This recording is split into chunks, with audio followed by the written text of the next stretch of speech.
Well, we come at the end of the week to verse 23, where Paul addresses an issue that really is kind of controversial for reasons I don't completely understand. I do to some degree. But he talks about the issue of drinking. And he says in verse 23, stop drinking only water and use a little wine because of your stomach and your frequent illnesses. Now, what Paul is basically describing here is a physical ailment, apparently, that Timothy was wrestling with. And we have to understand that in the ancient world, that water sources were often polluted. They have no awareness of poisons or bacteria or anything like that that might be harmful to them. And yet we know that even in the time of Jesus, there were a lot of people who suffered from various ailments. In fact, we have the story of Peter's mother who was sick, and Jesus came and prayed for her and healed her. And we know from certain evidences of the time that there is a lot of bacteria that lives in the water, even in the Sea of Galilee or in the Jordan River, and in most rivers.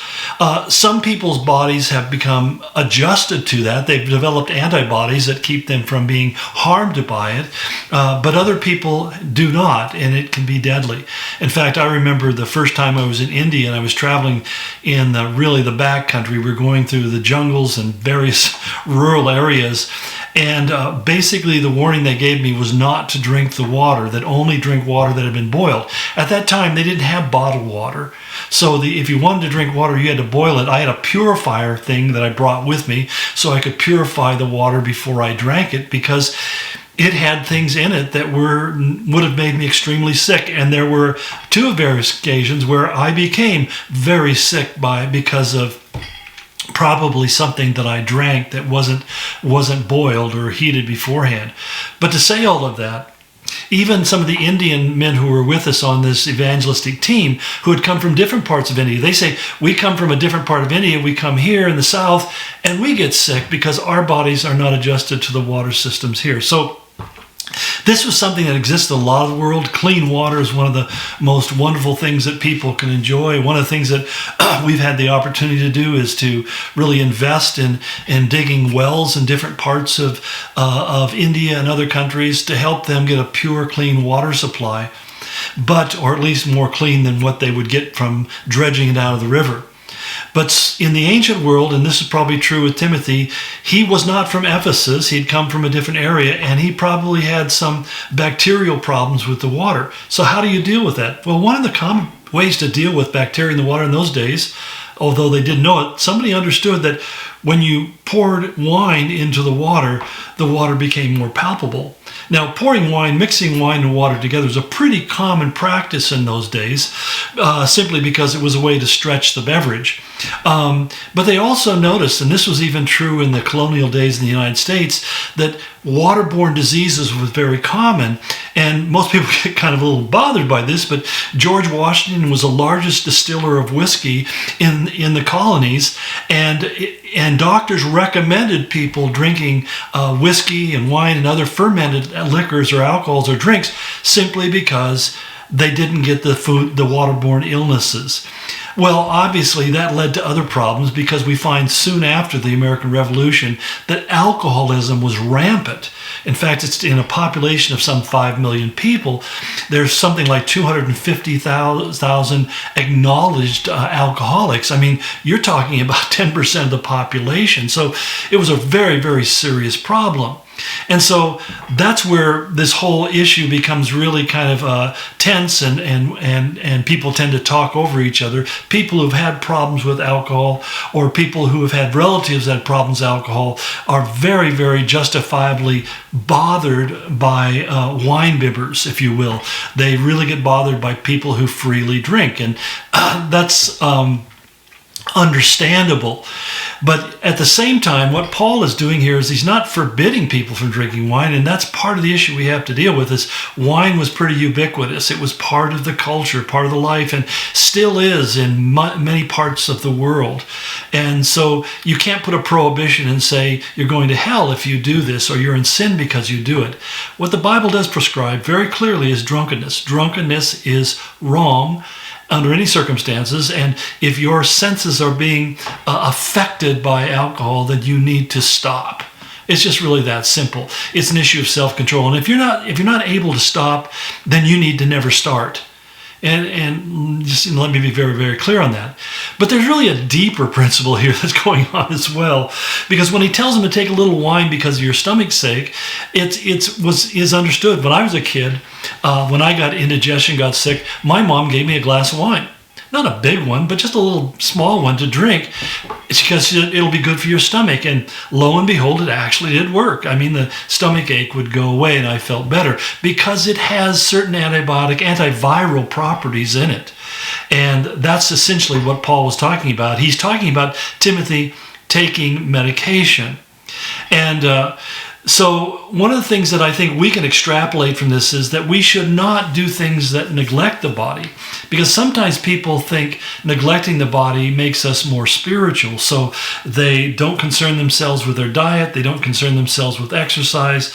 They don't go to the doctor when they're feeling ill and can't resolve their issue, or they refuse to take any kind of medication. Now, honestly, I'll say we are so over-medicated in this culture. I'm not endorsing just a blind taking of the pill. I'm just simply saying that we shouldn't do things that neglect the body. Because oftentimes physical ailments can lead to kind of a dullness in us. I mean, I remember the 2 times I've had COVID, especially the first time.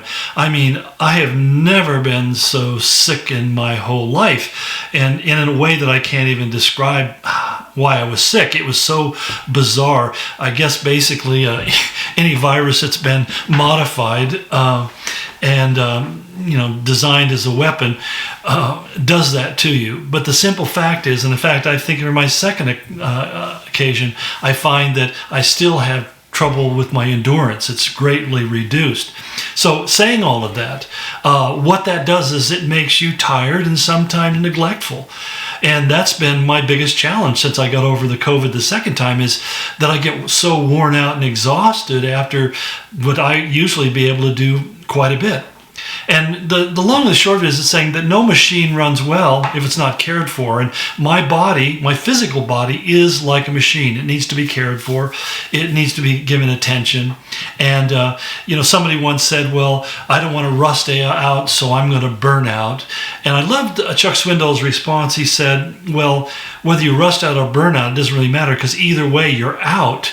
And his point was that as those who are followers of Christ, we need to make sure that we eat healthy, that we control what we intake into our body, that we don't become dependent on anything to keep us going, and that we need to make sure that we get plenty of rest and that we can function as effectively as we can. If we have an illness, if we have a wound, we have an injury, that we get it taken care of, because we don't want to just simply burn our bodies out.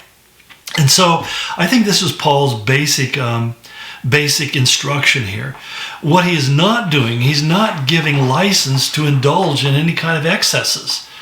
And I think it's so important is that, essentially we can't make a legalism that we put on other people and say you're automatically wrong. But I say, as someone once asked me the question, what would you do if you saw one of your employees walking into a bar? And I said, well, I might say a lot of things, but first and foremost, I'm not so much concerned about him walking into the bar as how he walks out of the bar. And the reason the whole question came up was because we had a young man who had interned with us and now was starting ministry, and he was leading worship at a Bible study that was being held during the daytime in a bar.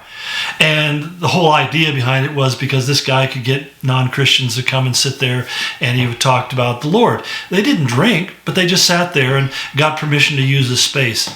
So, here people were judging him for going into the bar, and that's why my response was, well, I'm not so concerned about him walking into it, but I am concerned what he's like when he walks out. I hope you understand what I'm trying to say, that there's no virtue in self-denial when it does harm to the body, but there's also no benefit in doing things that are harmful. And people who use substances of any kind in excess are doing things that are harmful to the body. I've had Christians say, well, what about smoking pot now that it's legal? Basically, how do you smoke pot without becoming intoxicated? And I say that as a former pot smoker before I was saved. I don't think you can without becoming intoxicated. And the problem with pot is, alcohol will be out of your system in 24 hours. Pot will be there for 30 days. And it will affect your judgment. It will affect your mind. And especially with young people, we're finding now that it creates many psychotic, emotional, and long-term psychological damage to their brains as they're forming. That it stunts the growth of the prefrontal cortex where the decision-making takes place. And that part of your brain doesn't even mature until you're about 25 or 26 years of age. So what do I think about that? I think you're stupid to even think about it. I can't believe you're asking me. So, anyway, I hope this clarifies. God bless you and go in His grace.